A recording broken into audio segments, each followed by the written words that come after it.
आंध्र प्रदेश के chief minister Chandrababu Naidu train हादसे में बाल बाल बच गए।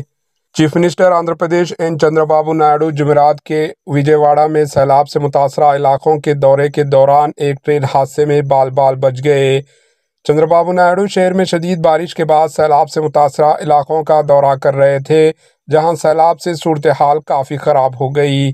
मधुरानगर में दौरे के दौरान नायडू और इनकी टीम रेलवे ट्रैक के करीब सैलाबी पानी का जायजा ले रहे थे। अचानक मुखालिफ सिमत से एक ट्रेन आ गई, जिसने नायडू ओहदेदारों और सिक्योरिटी ओहदेदारों को फौरी तौर पर ट्रैक से हटने पर मजबूर कर दिया।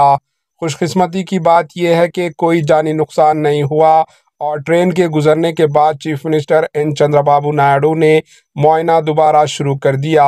वाज़ेह है कि चीफ मिनिस्टर नायडू गुज़िश्ता 5 दिनों से सैलाब से मुतासरा इलाकों का दौरा कर रहे हैं, ताकि नुकसानात का जायज़ा लिया जा सके और मुतासरीन को मदद फरहम किया जा सके। Bureau report, AHN news.